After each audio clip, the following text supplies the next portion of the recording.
A Reminiscence of Dr. Samuel Johnson by Howard Phillips Lovecraft.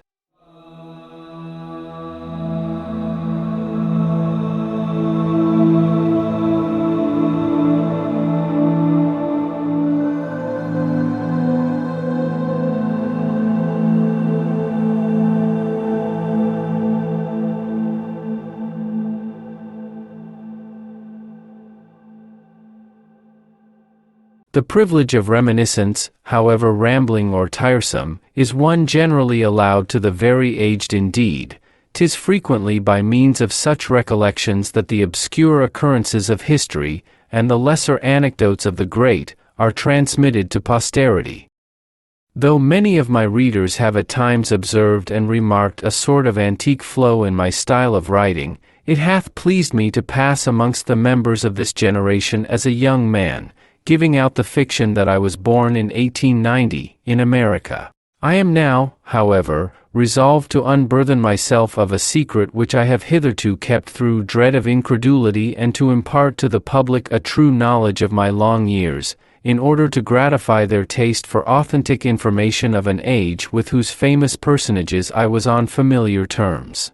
Be it then known that I was born on the family estate in Devonshire, of the 10th day of August, 1690, or in the new Gregorian style of reckoning, the 20th of August, being therefore now in my 228th year. Coming early to London, I saw as a child many of the celebrated men of King William's reign, including the lamented Mr. Dryden, who sat much at the tables of Will's Coffee House. With Mr. Addison and Dr. Swift I later became very well acquainted, and was an even more familiar friend to Mr. Pope, whom I knew and respected till the day of his death. But since it is of my more recent associate, the late Dr. Johnson, that I am at this time destined to write, I will pass over my youth for the present. I had first knowledge of the Doctor in May of the year 1738, though I did not at that time meet him. Mr. Pope had just completed his epilogue to his satires, the piece beginning "Not twice a 12-month you appear" in print, and had arranged for its publication. On the very day it appeared, there was also published a satire in imitation of Juvenal, entitled London, by the then unknown Johnson, and this so struck the town, that many gentlemen of taste declared it was the work of a greater poet than Mr. Pope. Notwithstanding what some detractors have said of Mr. Pope's petty jealousy, he gave the verses of his new rival no small praise, and having learnt through Mr. Richardson who the poet was, told me that Mr. Johnson would soon be deterred. I had no personal acquaintance with the Doctor till 1763, when I was presented to him at the Mitre Tavern by Mr. James Boswell, a young Scotchman of excellent family and great learning, but small wit, whose metrical effusions I had sometimes revised. Dr. Johnson, as I beheld him, was a full, pursy man, very ill-dressed, and of slovenly aspect. I recall him to have worn a bushy bobwig, untied and without powder, and much too small for his head. His clothes were of rusty brown, much wrinkled, and with more than one button missing. His face, too full to be handsome, was likewise marred by the effects of some scrofulous disorder, and his head was continually rolling about in a sort of convulsive way. Of this infirmity, indeed, I had known before, having heard of it from Mr. Pope, who took the trouble to make particular inquiries. Being nearly 73, full 19 years older than Dr. Johnson, I say doctor, though his degree came not till 2 years afterward, I naturally expected him to have some regard for my age, and was therefore not in that fear of him, which others confessed. On my asking him what he thought of my favorable notice of his dictionary in the Londoner, my periodical paper, he said, "Sir, I possess no recollection of having perused your paper, and have not a great interest in the opinions of the less thoughtful part of mankind.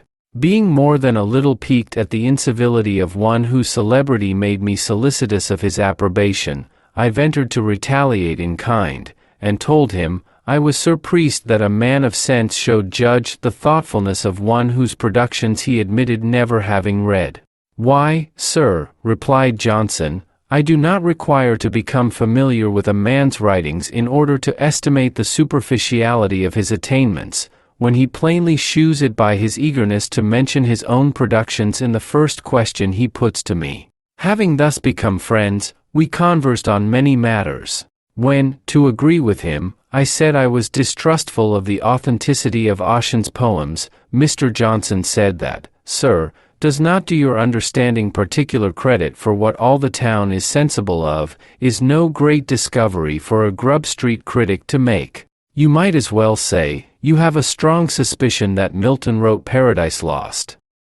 I thereafter saw Johnson very frequently, most often at meetings of the Literary Club, which was founded the next year by the Doctor, together with Mr. Burke, the parliamentary orator, Mr. Beauclerk, a gentleman of fashion, Mr. Langton, a pious man and captain of militia, Sir J. Reynolds, the widely known painter, Dr. Goldsmith, the prose and poetic writer, Dr. Nugent, father-in-law to Mr. Burke, Sir John Hawkins, Mr. Anthony Chamier, and myself. We assembled generally at 7 o'clock of an evening, once a week, at the Turk's Head, in Gerrard Street, Soho, till that tavern was sold and made into a private dwelling, after which event we moved our gatherings successively to Prince's in Sackville Street, Letelier's in Dover Street, and Parslow's and the Thatched House in St. James's Street.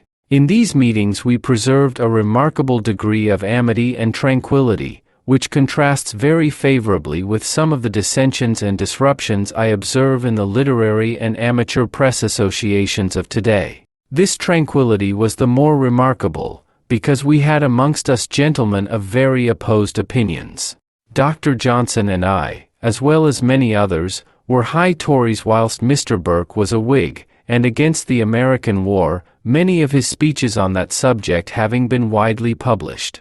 The least congenial member was one of the founders, Sir John Hawkins, who hath since written many misrepresentations of our society. Sir John, an eccentric fellow, once declined to pay his part of the reckoning for supper, because 'twas his custom at home to eat no supper. Later he insulted Mr. Burke in so intolerable a manner, that we all took pains to shew our disapproval, after which incident he came no more to our meetings.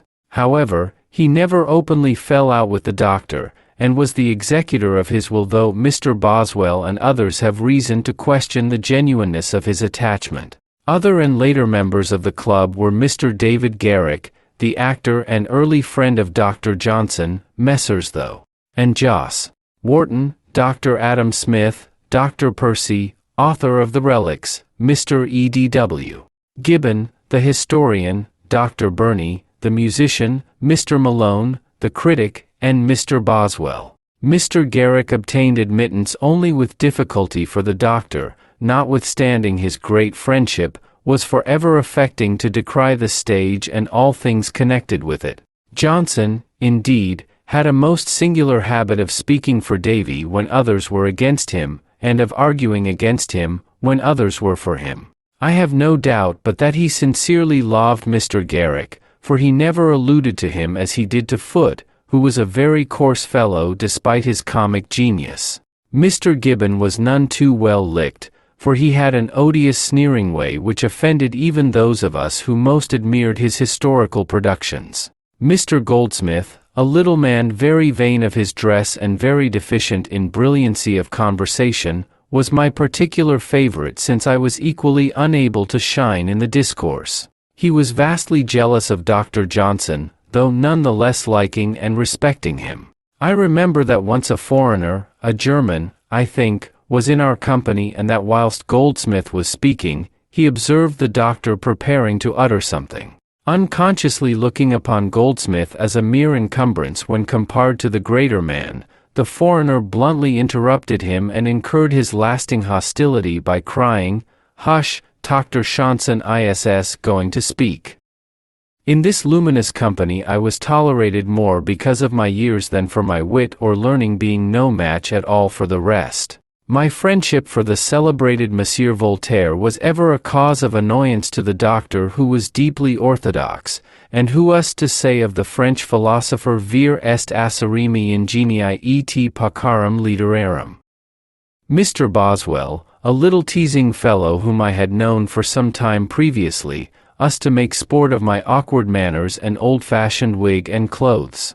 Once coming in a little the worse for wine, to which he was addicted, he endeavored to lampoon me by means of an impromptu in verse, writ on the surface of the table, but lacking the aid he usually had in his composition, he made a bad grammatical blunder. I told him, he should not try to pasquinade the source of his poesy. At another time Bozzy, as we used to call him, complained of my harshness toward new writers in the articles I prepared for the monthly review. He said, I pushed every aspirant off the slopes of Parnassus. Sir, I replied, you are mistaken. They who lose their hold do so from their own want of strength, but desiring to conceal their weakness, they attribute the absence of success to the first critic that mentions them. I am glad to recall that Dr. Johnson upheld me in this matter. Dr. Johnson was second to no man in the pains he took to revise the bad verses of others. Indeed, 'tis said that in the book of poor blind old Mrs. Williams, there are scarce 2 lines which are not the doctor's. At one time Johnson recited to me some lines by a servant to the Duke of Leeds, which had so amused him, that he had got them by heart. They are on the Duke's wedding, and so much resemble in quality the work of other and more recent poetic dunces, that I cannot forbear copying them. When the Duke of Leeds shall married be to a fine young lady of high quality, how happy will that gentlewoman be in his Grace of Leeds' good company. I asked the doctor if he had ever tried making sense of this piece, and upon his saying he had not, I amused myself with the following amendment of it. When gallant Leeds auspiciously shall wed the virtuous fair, of antient lineage bred, how must the maid rejoice with conscious pride to win so great an husband to her side. On shewing this to Dr. Johnson, he said, Sir, you have straightened out the feet, but you have put neither wit nor poetry into the lines. It would afford me gratification to tell more of my experiences with Dr. Johnson and his circle of wits, but I am an old man, and easily fatigued. I seem to ramble along without much logic or continuity when I endeavor to recall the past, and fear I light upon but few incidents which others have not before discussed. Should my present recollections meet with favor, I might later set down some further anecdotes of old times of which I am the only survivor. I recall many things of Sam Johnson and his club, having kept up my membership in the latter long after the doctor's death, at which I sincerely mourned. I remember how John Burgoyne, Esquire, the general, whose dramatic and poetical works were printed after his death, was blackballed by 3 votes, probably because of his unfortunate defeat in the American War at Saratoga. Poor John!